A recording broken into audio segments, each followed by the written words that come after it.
தமிழக வெற்றி கழகத்தினுடைய வருகையும் வளர்ச்சியையும் ஜீரணிக்க முடியாமல் இன்றைக்கு கதறுகிறார்கள். தமிழ்நாட்டு அரசியல் வரலாற்றில், ஏன் இந்திய அரசியல் வரலாற்றில் ஒரு கட்சி தொடங்கி 3 ஆண்டு காலம் முடிவதற்கு முன்னாலேயே அதிகாரத்திற்கு வந்த அதிசயத்தை நிகழ்த்தியவன் எங்கள் தலைவர் விஜய். அதிசயம் எதுவென்று கவிஞனிடத்தில் கேட்டேன். அவன் சொன்னான், பூவுக்குள் ஒளிந்திருக்கும் பூகம்பம் அதிசயம், குருநாதர் இல்லாத குயில்பாட்டு அதிசயம் என்பவன் வரிசைப்படுத்துகிறான். நாஞ்சில் சம்பத் சொல்லுகிறேன், இந்திய அரசியல் வரலாற்றில் கட்சி தொடங்கி 3 ஆண்டுகளுக்கு முன்பே அதிகாரத்திற்கு வந்த விஜய் தான் இந்திய அரசியலின் அதிசயம். ஊமைகளை பேச வைத்து பிருந்தாவரம் அறிஞர் அண்ணா ஒரு மழை நாளில் 1949 திராவிட முன்னேற்ற கழகத்தை தொடங்கினார்.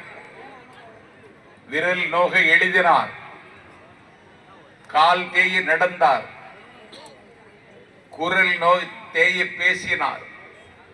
18 ஆண்டு காலம் கிழக்கு தெற்கு வடக்கு மேற்கென்று திருத்தணி மலையின் எல்லையில் இருந்து தென் திசை குமரி வரை இரவும் பகலுமென சுற்றி வந்து தமிழ்நாட்டு மக்களை சந்தித்தார். 18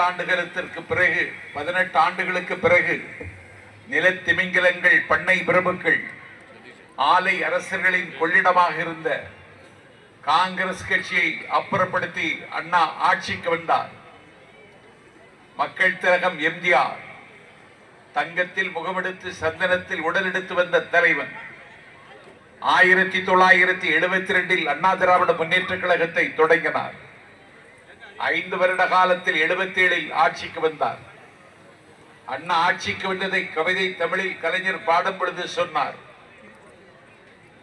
18 ஆண்டுகளில் பாராள வந்த கதை பாரேனும் பகிர்ந்ததுண்டா, யாரேனும் கேட்டதுண்டா என்று கேட்டார்.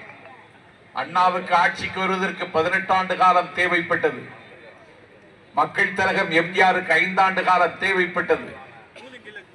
அனுபவம் இன்மை என் தலைவருக்கு சொந்தமானாலும் எங்கள் தலைவர் ஆட்சிக்கு வருவதற்கு 3 ஆண்டு காலம் கூட தேவைப்படவில்லை என்றார்.